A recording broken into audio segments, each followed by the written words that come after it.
Hello everyone, welcome back to Excel in education channel. Friends, हम लोग तैयारी कर रहे हैं यूजीसी नेट दिसंबर 2023 के लिए पेपर 1। ठीक है, रिसर्च एप्टीट्यूड हम लोग यहाँ पे स्टार्ट कर रहे हैं। और रिसर्च एप्टीट्यूड में आज की इस वीडियो में हम लोग पढ़ेंगे बेसिक टर्म्स क्या होते हैं। आज ये आपका सेकेंड डे है। इसके पहले एक वीडियो और आ चुकी है जिसमें बेसिक कॉन्सेप्ट आपको दिया गया था कि रिसर्च से संबंधित चीज़ें क्या होती हैं। ठीक है, तो बिल्कुल बेसिक से हम लोग स्टार्ट कर रहे हैं क्योंकि रिसर्च एप्टीट्यूड मुझे ऐसा लगता है कि इससे पहले एस्पिरेंट्स ने कहीं नहीं पढ़ा है। तो फिर यहाँ पर क्या होता है, एक नया सब्जेक्ट होता है, नई यूनिट है और इसमें कैसे पढ़ें कुछ समझ में नहीं आता है। ठीक है, तो यहाँ की इस वीडियो में हम लोग इन्हीं टर्म्स को समझने की कोशिश करेंगे क्योंकि ये सारे टर्म्स आपके जब चैप्टर आप पढ़ेंगे, डिफरेंट यूनिट्स को पढ़ें, मतलब इसमें टॉपिक्स को पढ़ेंगे तो ये सारे जो है टर्म्स इसमें बीच बीच में आते हैं। कॉन्सेप्ट नहीं क्लियर होगा तो क्वेश्चन समझने में भी प्रॉब्लम होती है। ठीक है, तो आज की इस वीडियो में हम लोग बिल्कुल ईजी वे में समझने की कोशिश करते हैं और विथ एग्जाम्पल समझेंगे ताकि आपको चीज़ें समझ में आ जाए। ठीक है, तो यहाँ पर इस चैनल में आपको टीचिंग एप्टीट्यूड और रिसर्च एप्टीट्यूड दोनों ही यहाँ पर शुरू कर दी हैं। मैंने बिल्कुल बेसिक से स्टार्ट किया है ताकि आप लोग को कोई प्रॉब्लम ना हो और एग्जाम ओरिएंटेड चीज़ें यहाँ पे कवर कराई जा रही हैं। ठीक है, तो चैनल को आप लोग सब्सक्राइब कर लें और टेलीग्राम चैनल को भी ज्वाइन करें। ठीक है, बहुत से बच्चे टेलीग्राम लिंक नहीं ढूंढ पाते हैं, तो जब आप डिस्क्रिप्शन में नीचे जाते हैं ना तो टेलीग्राम लिंक दिया रहता है, उसको वहाँ पर क्लिक करिएगा तो आप वहाँ ज्वाइन हो सकते हैं। ज्वाइन जब आप टेलीग्राम खुल जाएगा तो वहाँ पे लिख के आता है, आप ज्वाइन कर लीजिएगा। ठीक है, तो वहाँ पे फिर मैं PDF वगैरह वहाँ पे देने दूंगी जिससे कि आपको कंटेंट में कोई प्रॉब्लम ना आए। चलिए स्टार्ट करते हैं और यहाँ पर देखिएगा कि किस तरह से टर्म्स रिसर्च में यूज़ होते हैं। तो रिसर्च में देखिए सबसे जो पहला जो इम्पॉर्टेंट टर्म्स होता है वो है ऑब्जेक्टिविटी को लेके, वस्तुनिष्ठता। ठीक है, वस्तुनिष्ठता, ऑब्जेक्टिविटी मतलब क्या है। ऑब्जेक्टिविटी आपने कहाँ सुना है, जैसे कि आपके ऑब्जेक्टिव क्वेश्चन आते हैं, है ना। सीधा सा यहीं से समझिए आप कि ऑब्जेक्टिविटी का मतलब है किसी घटना का निरीक्षण उसके वास्तविक रूप में किया, है ना। तो क्योंकि हम रिसर्च की बात कर रहे हैं तो यहाँ पर ऑब्जर्वर, रिसर्चर, इन्हीं सारे टर्म्स को यूज़ करेंगे, है ना। यहाँ पर रिसर्चर की बात करता है कि निरीक्षण करते समय निरीक्षणकर्ता की मनोवृत्तियों का निरीक्षण पर प्रभाव ना पड़े। ठीक है, जो भी उसका एटीट्यूड्स है वो यहाँ पर उसको इफेक्ट ना करे, नॉट इफेक्ट द इंस्पेक्शन। ठीक है, ये मतलब इस प्रकार के जो निरीक्षण से परिणाम प्राप्त होंगे वो वस्तुनिष्ठ परिणाम कहलाते हैं, मतलब ऑब्जेक्टिव रिजल्ट। अब मैंने आपको क्यों कहा कि आप ऑब्जेक्टिव क्वेश्चन करते हैं, मतलब MCQs जो करते हैं, तो जब ऑब्जेक्टिव करते हैं तो वहाँ पे क्या होगा, एक प्रश्न का एक ही उत्तर होगा। ठीक है, अब उसे कोई भी करे, मैं सॉल्व करूँ, आप करें, अदर कोई भी करे। ठीक है, तो उन सभी के लिए क्या होगा, एक वो ऑब्जेक्टिव का जो क्वेश्चन है उसका एक ही आंसर होगा। तो इस तरह से क्या होगा, वहाँ पर कोई बायसनेस नहीं है, कोई पक्षपात नहीं है। ठीक, बायस का मतलब क्या हुआ, पक्षपात। ये सारे टर्म्स आपको रिसर्च में बार बार पढ़ने हैं, बार बार मिलेंगे। ठीक है, तो मतलब वहाँ पर कोई पक्षपात नहीं होगा। तो इस तरह से क्या होता है कि जो वहाँ पर इन्विजिलेटर मतलब जो कॉपी चेक कर रहे हैं, इवेल्युएटर जो हैं, तो वहाँ अपने मनमानी वो क्वेश्चंस को नहीं सॉल्व कर मतलब देख सकते हैं, ना ही उनमें जो है मार्किंग कर सकते हैं। ठीक है, जो क्वेश्चन इसका है वही सही है। तो इस तरह से ये ऑब्जेक्टिविटी का मतलब यही होता है, वस्तुनिष्ठता। यहाँ पर कोई पक्षपात की संभावना नहीं होती है और रिसर्च हमारी यही चाहती भी है कि जो भी उसका रिजल्ट आ रहा है वो क्या है, पक्षपात रहित हो। ठीक है, उसमें जो डेटा कलेक्शन किया गया है उनमें कोई भी ऐसे एरर नहीं आनी चाहिए जिसमें कि पक्षपात की संभावना हो, मतलब पूर्वाग्रह से संबंधित पक्षपात हो या रिसर्चर अपनी मनमानी करे, है ना, डाटा को इधर उधर कर दे, ये सारी चीज़ें नहीं होनी चाहिए। इसीलिए ऑब्जेक्टिविटी बहुत ज़रूरी होती है। ठीक है, तो ये इसकी क्वालिटी भी होती है रिसर्च की। ठीक, तो अभी तो हम लोग टर्म्स के बारे में समझ रहे हैं कि मतलब क्या होता है ना। विश्वसनीयता, रिलायबिलिटी क्या है, मतलब अनुसंधान की विश्वसनीयता से मतलब होता है कि क्या अनुसंधान विधियां एक ही परिणाम को कई बार पुनः प्रस्तुत कर सकती हैं। यदि ये जो विधियां हैं ये आपका क्या है, एक कंसिस्टेंट रिजल्ट देती हैं तो विधियां मतलब संभवतः विश्वसनीय हैं और ये किसी भी बाहरी कारकों से प्रभावित नहीं होती है, मतलब जो भी कोई एक्सटर्नल फैक्टर यहाँ इफेक्ट नहीं करता है। ठीक है, मतलब ये कह सकते हैं कि the reliability of a test is related to the consistency of the score. सीधा सीधा एक लाइन में अगर कहें तो परीक्षण की विश्वसनीयता का संबंध प्राप्तांकों में स्थायित्व से है, स्टेबिलिटी से है, कंसिस्टेंसी से है। कंसिस्टेंसी से मतलब ये होता है कि अगर आपने एक बार कोई टेस्ट किया, अब वो कोई भी टेस्ट हो सकता है, मान लीजिए आपको बुद्धि परीक्षण करना है, इंटेलिजेंस टेस्ट किया और उसमें आपने किसी एक टेस्ट को यूज़ किया, है ना, कोई भी बुद्धि परीक्षण आपने अप्लाई किया, तो जो भी वहाँ पे ऑब्जेक्ट्स होंगे, ऑब्जेक्ट्स मतलब उन्हें कहते हैं जिन पर हम रिसर्च करना चाह रहे हैं। ठीक है, आप किसी क्लासरूम में करना चाह रहे हैं, किसी कोई भी एक ग्रुप है, ठीक है, वहाँ पर आप क्या बुद्धि परीक्षण करना चाह रहे हैं, तो अब आपने जो भी टेस्ट यूज़ किया और उसका एक बार रिजल्ट आया, फिर आपने कुछ दिन बाद उसका फिर उन्हीं बच्चों पे ऑब्जेक्ट्स आपके वही हैं और उन पे फिर से किया, फिर से वही रिजल्ट आता है, तो मतलब क्या हुआ कि रिजल्ट में कोई भी इधर उधर नहीं हुआ है, कोई प्लस माइनस नहीं है, वही रिजल्ट आ रहा है, मतलब कंसिस्टेंसी मेंटेन है। ठीक है, तो यही होता है स्थायित्व या आपका स्थिरता, ठीक है, या कंसिस्टेंसी। तो रिलायबिलिटी वहीं पर होगी। तो रिसर्च का परिणाम मतलब भी क्या है, इफेक्टेड नहीं होना चाहिए, चाहे वो कितनी बार भी किया जाए, है ना। वेरिफिकेशन के लिए किया जाता है तो वो परिणाम क्या होते हैं कि वही आने चाहिए। विश्वसनीयता से यही मतलब है। ठीक है, तो ये विधियाँ विश्वसनीय इसीलिए कही गई हैं कि ये यहाँ पर कोई भी फैक्टर्स इनको इफेक्ट नहीं कर रहा है। ठीक है, नेक्स्ट आपका आता है वैलिडिटी। ये तीनों जो हैं टर्म्स अभी तक आपने पढ़े ना, कि वैलिडिटी क्या है और आपकी रिलायबिलिटी क्या है, ऑब्जेक्टिविटी क्या है ना। तो ये सारे टर्म्स आपके ये रिसर्च की क्वालिटी में भी आपको पढ़ने हैं, है ना। वैलिडिटी क्या है, परीक्षण की विशेषता ये बताती है कि कोई दिया गया परीक्षण मापन के उद्देश्यों को किस सीमा तक पूरा करता है। वैधता से मतलब यही बता रहा है कि जैसे कि आपको कोई टेस्ट, जैसा कि बताया कि इसमें जो भी टेस्ट आपने किया और जो भी आपको चीज़ें मेज़र करनी है, मान लीजिए बुद्धि परीक्षण का ही हम ले रहे हैं, तो वहाँ पर आपने टेस्ट किया और फिर देखा कि ये जो परिणाम आ रहे हैं कि कोई परीक्षण मापन के उद्देश्य को पूर्ण करता है, मतलब जो परिणाम आ रहा है उससे हमें कंसिस्टेंट रिजल्ट मिल रहा है। इसका मतलब जो भी हमने टेस्ट वहाँ पे किया है ना, जो भी टेस्ट वहाँ पे लगाया, जो भी बच्चों पे अप्लाई किया, वो सही है, क्योंकि रिजल्ट हमको कंसिस्टेंसी के साथ मिल रहा है ना। तो तब इस परीक्षण की विशेषता को क्या कहा जाता है, वैलिडिटी कहा जाता है। मतलब वो जो भी हम यहाँ पर टूल्स यूज़ कर रहे हैं, इनको टूल्स कहते हैं। ठीक है, रिसर्च के उसमें इन्हें टूल्स कहते हैं, उपकरण। तो जो भी टूल्स हम यूज़ कर रहे हैं, जो भी टेस्ट हम यूज़ कर रहे हैं, वो क्या होगा यहाँ पर, ये जो है इसकी वैधता कहलाएगा। ये इसकी जो है कैरेक्टरिस्टिक इसकी वैधता कहलाती है, मतलब वो टेस्ट यहाँ पर परफेक्ट है, वो सही है।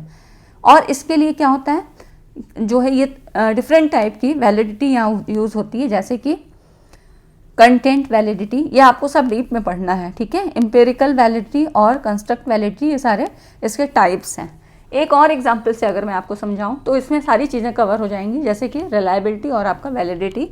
जैसे मान लो आप थर्मामीटर से फीवर चेक करते हो, ठीक है, फीवर आपने चेक किया और ये जो टेम्परेचर थर्मामीटर है, ये टेम्परेचर क्या है, हर बार अलग अलग दिखा रहा है। आपकी बॉडी का टेम्परेचर नहीं घट बढ़ रहा है, वो तो सेम है, मतलब ऐसे हम ऑब्जर्व कर रहे हैं, छू के देख सकते हैं, तो वहाँ पर क्या है, बहुत ज़्यादा या कम नहीं है हो रहा है, जो है वो एक सा ही है। लेकिन जो थर्मामीटर है वो आपका क्या है, बार बार हर बार अलग रीडिंग दे रहा है। तो अब इससे क्या पता लगता है कि जो है आपका थर्मामीटर ही ख़राब है ना। तो इसका मतलब ये हुआ कि ये हमारा वैलिड नहीं है, जो हम टूल्स यहाँ यूज़ कर रहे हैं ये वैलिड नहीं है। ठीक है, तो ये वैलिडिटी से मतलब हो गया, क्योंकि इसका जो अब आएगी ना, इसका जो रीडिंग आएगी वो क्या होगी, हमारी बहुत एक्यूरेट नहीं होगी, है ना। यहाँ पर क्या होगी, एरर हो सकती है। अगर यही रीडिंग हमारी एक्यूरेट आती, हर बार हम जितनी बार भी टेम्परेचर ले रहे हैं 2 घंटे 4 घंटे में, अगर ये क्या थी, अगर एक सी बनी रहती और टेम्परेचर हमको भी दिख रहा है कि हाँ नहीं बढ़ा नहीं है, घटा नहीं है, और ये जो है रीडिंग मेंटेन रहती, तब यहाँ पर क्या होता कि विश्वसनीयता, यहाँ भी विश्वसनीयता भी बरकरार है और वैलिडिटी भी सही है। ठीक है, लेकिन अगर रिजल्ट अच्छा नहीं दे रहा है, वो कंसिस्टेंसी के साथ नहीं दे रहा है, तो मतलब ये यहाँ पर ये वैलिड नहीं है। ठीक है, ये इसका एग्जाम्पल हुआ, ऐसे आपको चीज़ें समझनी है। ठीक, अब कोई प्रॉब्लम नहीं होनी चाहिए।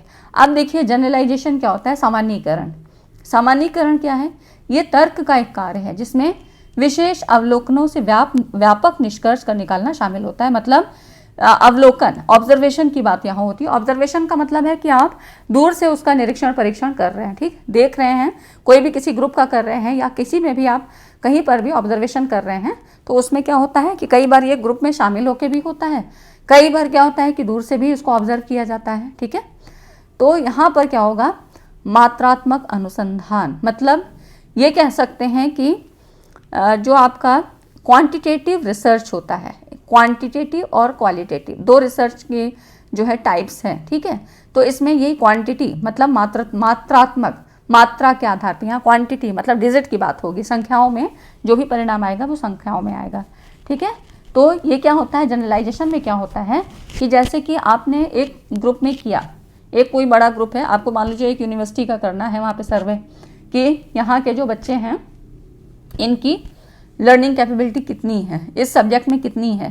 ठीक है। ऐसे ही मान लीजिए कुछ भी करना है आपको, तो आप क्या करेंगे, उसका मतलब एक छोटा सा ग्रुप ले लेंगे, ठीक है। उस कॉलेज का उस सब्जेक्ट के अकॉर्डिंग छोटा ग्रुप एक ले लेते हैं, और वहाँ पे क्योंकि स्ट्रेंथ ज़्यादा है तो हम पूरे पे नहीं कर सकते हैं, ठीक। तो अब हम क्या है, उस छोटे ग्रुप में जब करेंगे यहाँ पर, तो ये जो परिणाम आएगा ये हम ये मान के चलते हैं कि वो जो बड़ा ग्रुप है वहाँ पे ज़्यादा लोगों का है उस पर भी ये काम करेगा।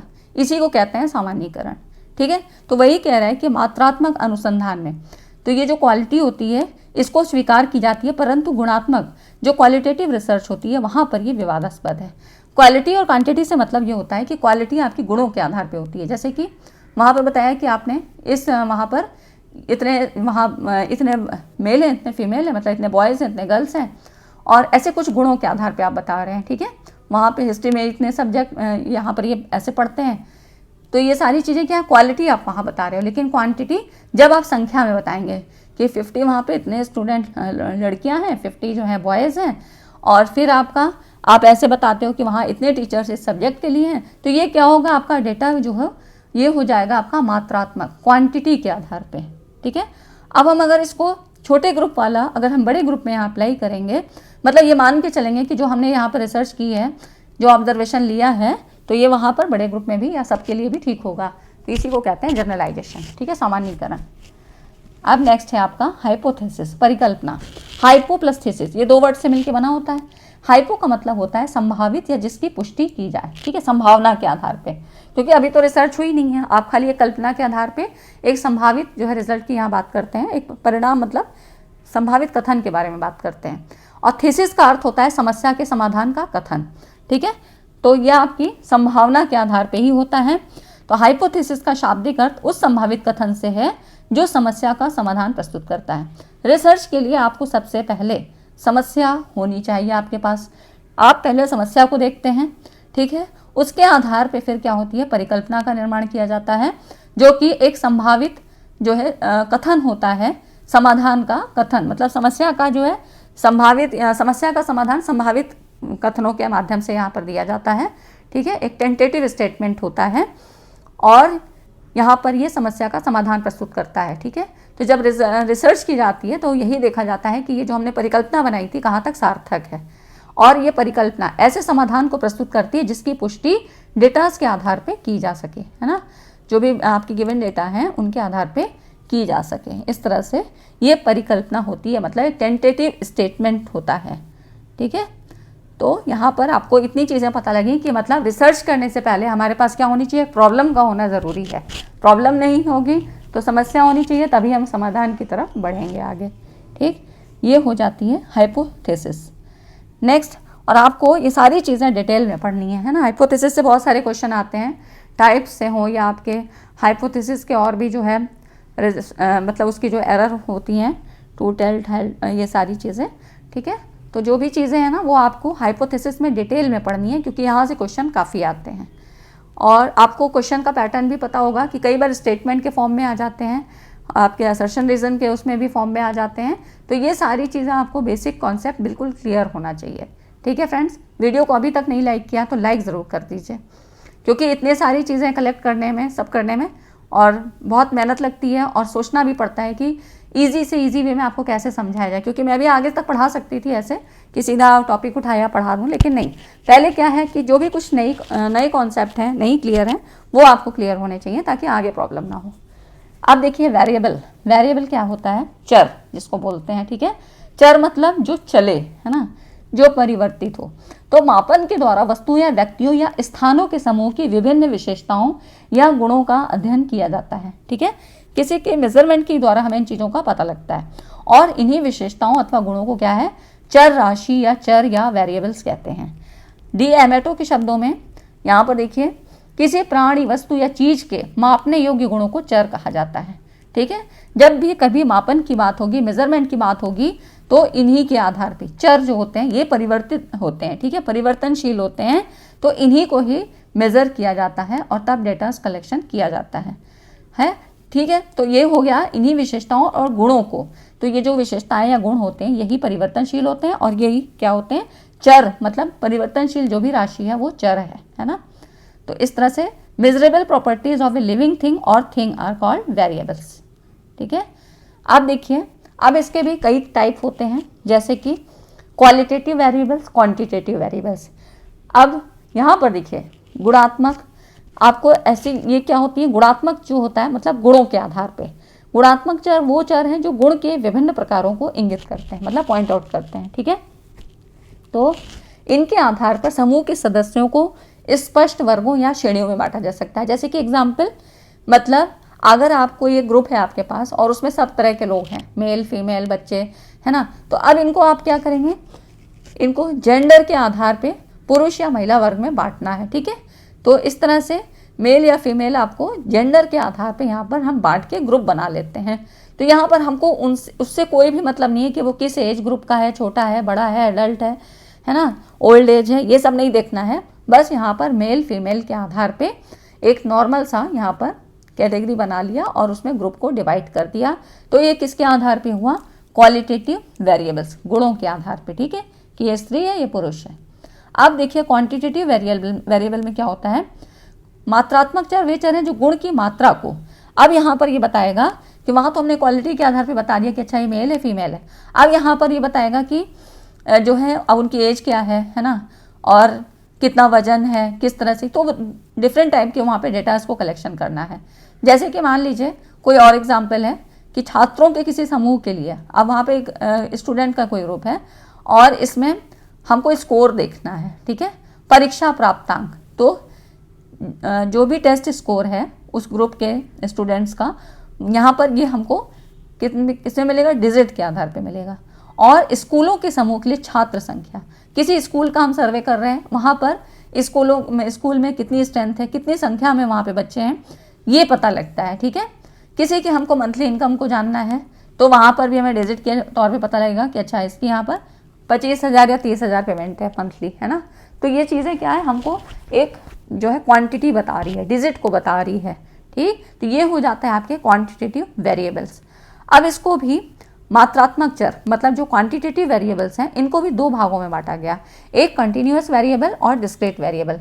काफ़ी पूछे जाते हैं, एग्जाम्पल के तौर पे पूछे जाते हैं, ठीक है। यहाँ से जो क्वेश्चन बनेगा आपका qualitative quantitative variable, continuous discrete variables, यहाँ पर एग्जाम्पल देके पूछा जाता है और कई बार पूछा भी गया है, बहुत सारे क्वेश्चन यहाँ से बन चुके हैं, तो ठीक है। तो यहाँ पर देखते हैं कंटिन्यूअस क्या होता है। देखिए कंटिन्यूअस वेरिएबल वो होते हैं जिनके लिए किन्हीं भी दो मानों के बीच प्रत्येक के मान को धारण करना संभव होता है, जैसे कि भार और लंबाई, है ना, किसी का वेट है, किसी की हाइट है।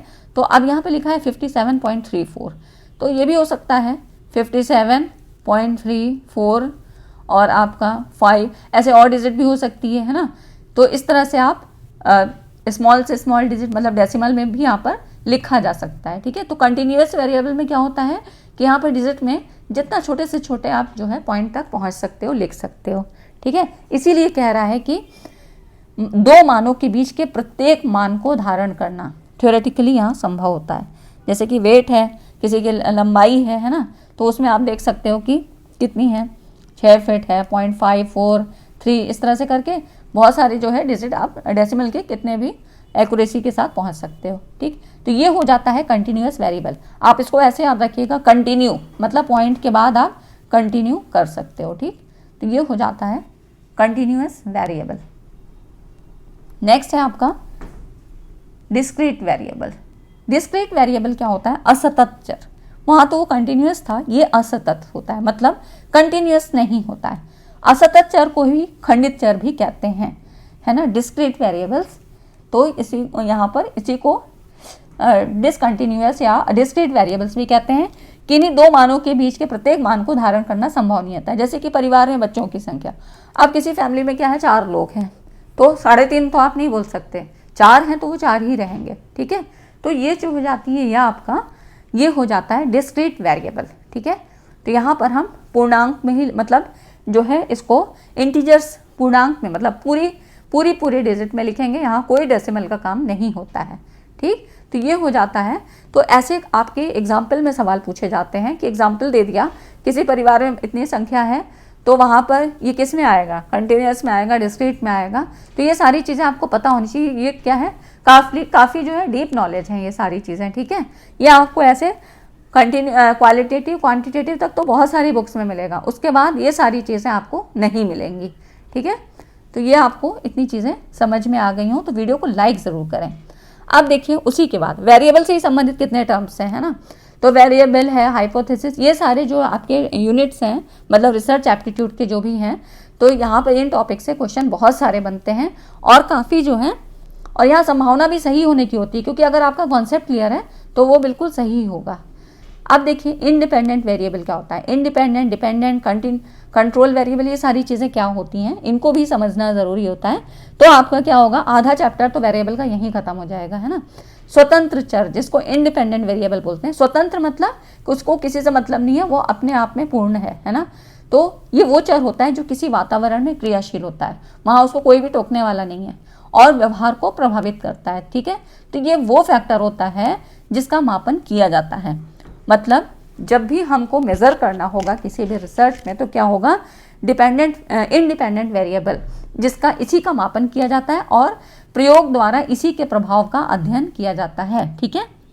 तो मतलब आश्रित चर जो कि डिपेंडेंट वेरिएबल होता है, मतलब ये कह रहा है कि जो डिपेंडेंट वेरिएबल होता है आश्रित चर या मानदंड चर से सहसंबंधित स्थापित किया जाता है, मतलब कोरिलेशन यहाँ पर स्थापित किया जाता है। आश्रित चर के परिवर्तन के स्वतंत्र चर एक कारण होता है, ठीक है। मतलब जो यहाँ पर ये होगा ना इंडिपेंडेंट वेरिएबल, ये डिपेंडेंट वेरिएबल के लिए कारण होगा, ठीक। तो ये हो गया आपका, यहाँ पर देखिए जो इंडिपेंडेंट वेरिएबल है ये कॉज हो जाता है और जो डिपेंडेंट वेरिएबल है ये इफेक्ट हो जाता है, ठीक है। जैसे कि अगर हम ये बात कहें इंडिपेंडेंट वेरिएबल के एग्जाम्पल को अगर कहें कि मतलब जैसे ये कह रहा है स्वतंत्र चर सदैव अन्य चर को प्रभावित करेगा, है ना। तो यहाँ पर अगर स्वतंत्र चर की अगर हम बात करें, कोई एक एग्जाम्पल लेके, जैसे कि किसी बालक का आप यहाँ पर उसकी स्टडीज़ कर रहे हैं, उसका ऑब्जर्वेशन करते हैं, तो जो इसकी एज होगी ना, ये क्या होगी, इंडिपेंडेंट वेरिएबल है, ठीक है। वो एज तो अपने हिसाब से बढ़ती ही चली जाएगी। अगर आज जो है 5 साल 1 दिन है, तो कल क्या होगा, दूसरा दिन लगना ही लगना है। यहाँ पर उसे कोई फ़र्क नहीं पड़ता है, उस पर ये कोई फ़र्क नहीं पड़ता है कि वो क्या खाता है, कितना खेलता है, कितना टीवी देखता है, ठीक है, कितने घंटे सोता है, इससे फ़र्क नहीं पड़ेगा। एज क्या है, अपने अकॉर्डिंग वो बढ़ती जा रही है ना। तो ये हो जाती है क्या, इंडिपेंडेंट वेरिएबल, यहाँ पर किसी का कोई फ़र्क नहीं पड़ता है, वो स्वतंत्र है, ठीक है। तो ये हो जाता है आपका स्वतंत्र चर सदैव अन्य चर को प्रभावित करता है, इंडिपेंडेंट वेरिएबल, है ना। इस पर यही दूसरे को प्रभावित करेगा, इस पर जो डिपेंडेंट वेरिएबल होगा वो इस पर डिपेंड करता है, लेकिन ये क्या होता है, स्वतंत्र होता है। इस तरह से ये जो है इंडिपेंडेंट जो है यहाँ पर independent variable always effect the other variable, ठीक है, यहाँ पर वेरिएबल होना चाहिए, ठीक है। तो अब यहाँ पर देखिए, अब डिपेंडेंट वेरिएबल क्या होगा, किसी स्वतंत्र चर का प्रभाव जिस चर के आधार पर ज्ञात किया जाता है उसे आश्रित चर कहते हैं। मतलब जो इंडिपेंडेंट वेरिएबल का ही इफेक्ट यहाँ पर देखा जाता है ना। इंडिपेंडेंट वेरिएबल क्या है, कारण है, तो डिपेंडेंट वेरिएबल क्या है, इफेक्ट है। तो यही कह रहा है कि स्वतंत्र चर का प्रभाव जिस चर के आधार पर किया जाता है उसे ज्ञात किया जाता है, उसे ही हम क्या है, आश्रित चर कहते हैं, डिपेंडेंट वेरिएबल कहते हैं। और आश्रित चर का मान स्वतंत्र चर के मान पर आधारित होता है। तो जो डिपेंडेंट वेरिएबल ना, इसका जो भी मेजरमेंट होगा वो किस पे, इंडिपेंडेंट वेरिएबल के आधार पे होगा, क्योंकि उसी के आधार पे यहाँ पर इसमें परिवर्तन हो रहा है। किसी परिस्थिति के परिवर्तन के परिणाम को ये प्रदर्शित करता है, ठीक है। तो ये डिपेंडेंट वेरिएबल है, यही वैरी करता है ना। तो यही कह रहा है कि the variable on the basis of which the effect of an independent variable is known as called dependent variable। मतलब ये समझ लीजिए कि इंडिपेंडेंट वेरिएबल क्या है कि उसको कोई फ़र्क नहीं पड़ेगा, और डिपेंडेंट वेरिएबल क्या होता है कि ये जो है इंडिपेंडेंट के कारण ही यहाँ पर डिपेंडेंट वेरिएबल पर प्रभाव आता है ना। जैसे कि एक एग्जांपल लेते हैं, अगर मान लीजिए मैं एक एग्जांपल लूँ कि अगर आपको नेट की पढ़ाई करनी है, ठीक है, और आप क्या दिन में जो है जॉब भी करते हो, आपके पास टाइम उतना नहीं रहता है, तो आपके पास बचता है क्या, रात का ही समय, क्या आपको पढ़ाई करनी है, लेकिन नींद आ जाती है। अब अगर नींद ना है तो आप क्या है 3-4 घंटे आराम से पढ़ लो, है ना। आप 9 बजे भी बैठ जाओ तो ठीक है, 3 घंटे पढ़ लेते हैं 12 बजे तक, लेकिन नींद आ जाती है तो उससे क्या होगा, अगर हम पढ़ लेते तब तो हमारा ये होता कि परसेंटाइल हमारा बढ़िया बन जाता नेट जेआरएफ के लिए, लेकिन अब क्या नींद आ जाती है तो हम पढ़ाई नहीं कर पा रहे, तो उससे क्या होगा कि हमारा रिजल्ट जो हमारा स्कोर आना चाहिए वो भी इफेक्ट करेगा। तो इस तरह से यहाँ पर देखिए जो नींद और पढ़ाई है ये क्या होगी, ये आपकी आ जाती है इंडिपेंडेंट वेरिएबल, ठीक है, स्वतंत्र चर में आ जाती है। और मार्क्स क्या है, इसी पर डिपेंड है, क्योंकि अगर हम पढ़ाई करेंगे, हम सोते नहीं हैं, तब तो हम अच्छा पढ़ ले जाएंगे और हमारे जो है मार्क्स अच्छे आ जाएंगे। तो मार्क्स क्या है, वो आश्रित चर है, ठीक है, डिपेंडेंट वेरिएबल है। तो ऐसे इसको समझ सकते हैं, ठीक है। तो आपको ऐसे ही एग्जाम्पल के थ्रू यहाँ पर पूछा जाता है। अब इसी में आता है कंट्रोल वेरिएबल। कंट्रोल वेरिएबल क्या होता है, जैसे कि एक नियंत्रित चर वो होता है जिसे किसी शोध अध्ययन में स्थिर रखा जाता है। ये अध्ययन में रुचि का चर नहीं है, लेकिन इसे नियंत्रित किया जाता है क्योंकि ये परिणामों को प्रभावित कर सकता है। इसीलिए इसको क्या है, जो है एक्यूरेट रिजल्ट के लिए रिसर्च में इसको हम कंट्रोल मान लेते हैं, मतलब नियंत्रित अवस्था में इसको मान लेते हैं, ठीक है। जैसे कि सीधा साधा उदाहरण है, मान लीजिए कि आपको किसी ग्रुप में बच्चों का अध्ययन करना है, ठीक है।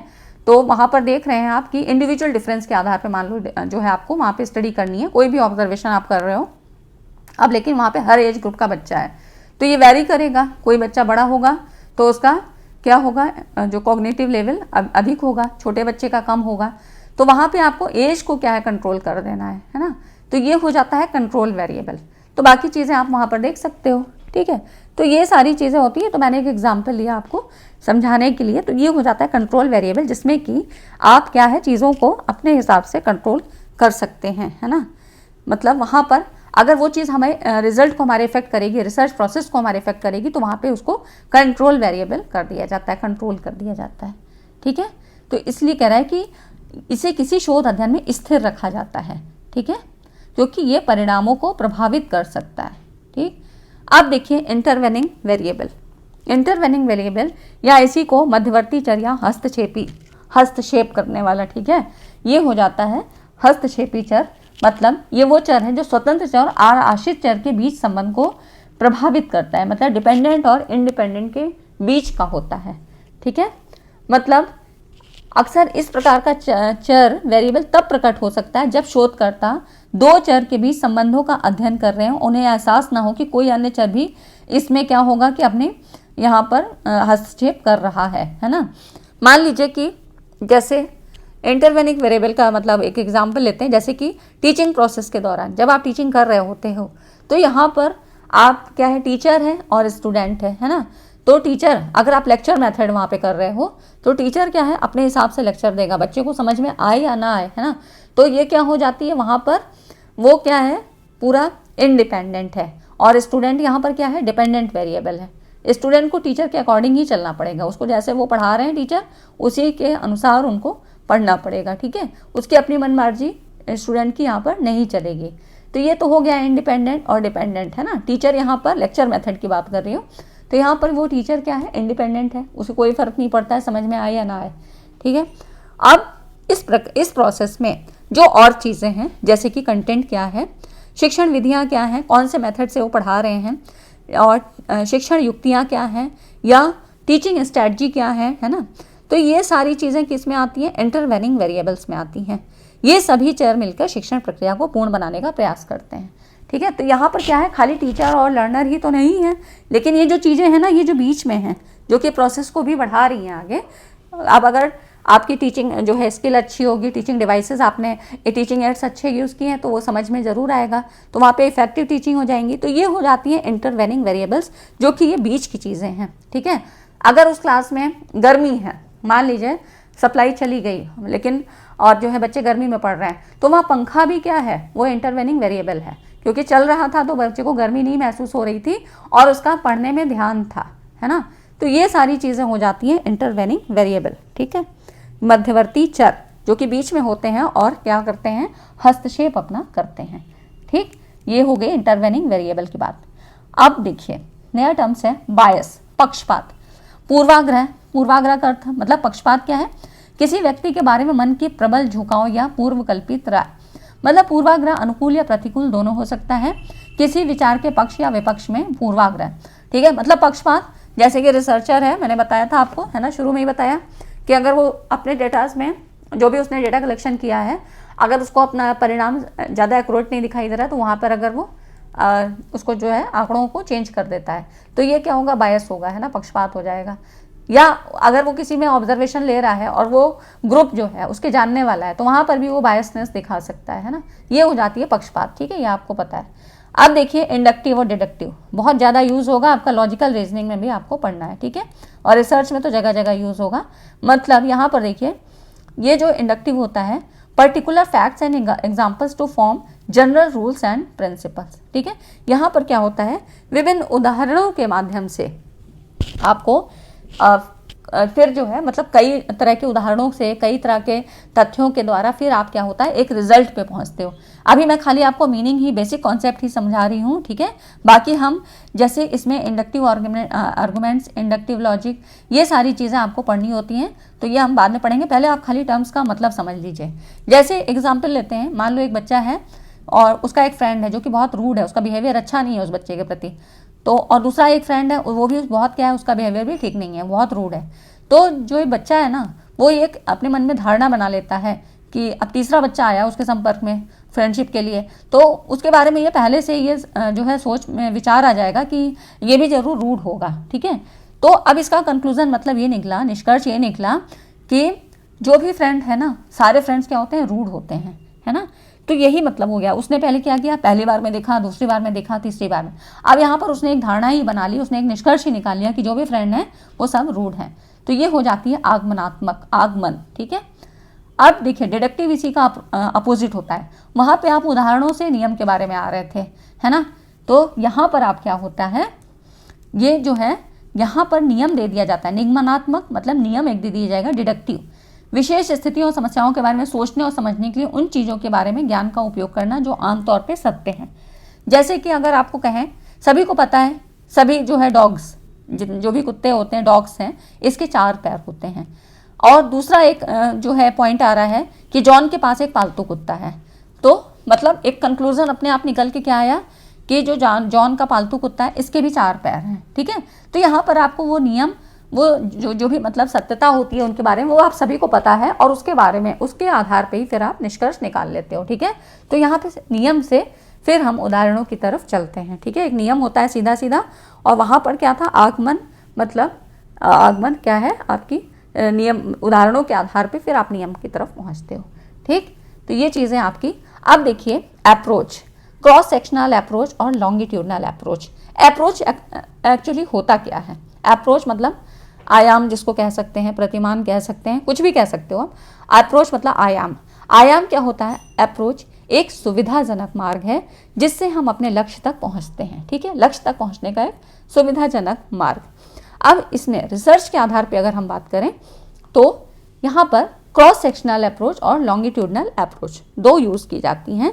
तो जिसमें कि क्रॉस सेक्शनल अध्ययन में क्या होता है, इसमें एक ही समय में, मतलब सिंगल पॉइंट इन टाइम, ठीक है, समय में, मध्यम समय में, मतलब जो आपका स्टडी टाइम है उसमें एक ही बिंदु पर डेटा को देखता है, और इस प्रकार के अध्ययन में प्रतिभागियों का चयन रुचि के विशेष चर के आधार पर किया जाता है, ठीक है। मतलब अगर इसकी हम बात करें क्रॉस सेक्शनल अप्रोच, जो कि इसका अध्ययन अक्सर विकासात्मक मनोविज्ञान, जो कि आपकी डेवलपमेंटल साइकोलॉजी है, वहाँ पे किया जाता है, और इसके अलावा आपका सोशल साइंस और एजुकेशन में भी यहाँ पर किया जाता है। जैसे कि इसका एग्जाम्पल मान लीजिए राष्ट्रीय जनगणना करनी है, नेशनल सेंसस, है ना। तो यहाँ पर क्या होता है कि ऑफिशियल सर्वे होता है पॉपुलेशन का, मतलब कंट्री में होता है कि एक ऑफिशियल सर्वे हो रहा है कि पूरा उसका जातिगत जो है जनगणना, जाति के आधार पर, उनकी जो है आपकी आर्थिक स्थिति के आधार पर, ये सारी क्या है उसमें सारी चीज़ें आपकी की जा रही हैं। तो एट ए टाइम मतलब वहाँ पे सारी चीज़ें करनी हैं, ठीक है। तो ये हो जाता है आपका क्रॉस सेक्शनल अप्रोच। मतलब इसको ऐसे अगर मैं कहूँ कि जैसे यहाँ पर आप ये अलग अलग, यहाँ पर अलग अलग पैरामीटर हैं जिसके आधार पे आपको जनगणना करनी है, ठीक है। तो आप क्या करेंगे, यहाँ पर जब एक एक परिवार में जाते हैं तो उसके बारे में सब कुछ पूछते चले जाते हैं ना, तो ये हो जाती है क्या, उसी समय क्रॉस सेक्शनल अप्रोच हो जाती है, ठीक है। एक ही समय में आपने कई चीज़ों की जानकारी वहाँ पे इकट्ठा कर ली, ठीक है। तो मतलब जो भी जनगणना वाली बात होती है ये आपकी, और भी एग्जाम्पल हो सकते हैं जो कि आपके क्रॉस सेक्शनल अप्रोच में आते हैं। आप अपने क्लासरूम में वहाँ पर एक ही एज ग्रुप के बच्चे हैं, वहाँ पर देख सकते हैं, है ना, कि किसकी मेमोरी पावर कितनी है। तो इस तरह से ये बहुत सारे एग्जाम्पल होते हैं जो कि एट ए टाइम होते हैं, ये बहुत लंबा प्रोसेस नहीं होता है, ठीक है, एक ही समय पे होता है। तो ये हो जाती है जो कि आपकी डेवलपमेंटल साइकोलॉजी में होगी, और इसके अलावा सोशल साइंस, एजुकेशन वगैरह में यह आपकी क्रॉस सेक्शनल अप्रोच होती है। रिसर्च में ये सारी अप्रोच यूज़ की जाती हैं। इसके अलावा लॉन्गिट्यूडनल अप्रोच, जैसा कि नाम ही है, क्रॉस सेक्शनल आपकी ऐसे हो रही थी, लॉन्गिट्यूडनल आपकी इस तरह से होती है, लंबा समय चलता है, ठीक है, एक्सटेंडेड पीरियड ऑफ टाइम, है ना। तो जो अनुदैर्ध्य अध्ययन जिसको बोलते हैं वो अनुप्रस्थ था, ये अनुदैर्ध्य अध्ययन है। तो यहाँ पर कह रहा है समय की अवधि में होने वाले किसी भी परिवर्तन का पता लगाने के लिए शोधकर्ता एक ही व्यक्ति की बार बार जांच करते हैं। मान लो आपको किसी के मेडिकल जो है आपको ट्रीटमेंट देखना है, तो उसमें आप देखोगे कि ये मतलब जो इसको बीमारी है वो क्या है, जेनेटिक्स है, मतलब पहले से हो रही है, बाप दादा या इनके पेरेंट्स के समय से है, उसके पहले से है, या जो है अभी बच्चे में आई है। तो ये सारी चीज़ें हम लॉन्गिट्यूडनल में देखते हैं, ठीक है। मान लो जैसे कि एक एग्जांपल है, आपको ट्विंस जो जुड़वा बच्चे हैं इन पे समानता या असमानता अंतर को देखना है। तो अब यहाँ पर रिसर्चर को क्या होगा, उन दोनों का स्टडी करने के लिए उसको बचपन से उनकी हर एक्टिविटीज़ को देखना होगा, इनमें क्या सिमिलरिटीज़ हैं, क्या अंतर है, ये सारी चीज़ें, उनके खान पान की आदतें, उनकी और जो हैबिट्स हैं, उन सारी चीज़ों को वो काफ़ी लंबे समय तक देखेगा, तब किसी रिजल्ट पे पहुँचेगा कि ट्विंस में भी अंतर होता है, कोई जेनेटिक अंतर होता है, या कुछ उनके जो एनवायरनमेंट का परिवर्तन आ जाता है उसके कारण कुछ अंतर हो जाता है, या आइडेंटिकल होते हैं, ठीक है, तब जाके वो कोई रिजल्ट पे पहुँचेगा। मतलब ये लंबा प्रोसेस चलेगा, ठीक है। तो इस तरह से इसको कह सकते हैं कि एक्सटेंडेड पीरियड ऑफ टाइम तक चलता है ना। तो ये सारी चीज़ें आपकी कुछ हो गई जो कि आपकी बेसिक टर्म से संबंधित थी। और अगर ये वीडियो अच्छा लगा हो, वीडियो पसंद आया तो लाइक एंड शेयर ज़रूर करिएगा, ठीक है। अभी भी कुछ टर्म्स बाकी रह गए हैं जो कि हम लोग अगली वीडियो में कवर करेंगे, ठीक है फ्रेंड्स। तो वीडियो को लाइक एंड शेयर करना ना भूलें और चैनल को सब्सक्राइब भी कर लीजिए। चलिए मिलते हैं अगली वीडियो में इंपॉर्टेंट जो है टॉपिक के साथ, तब तक चैनल पे बने रहिए। Thanks for watching.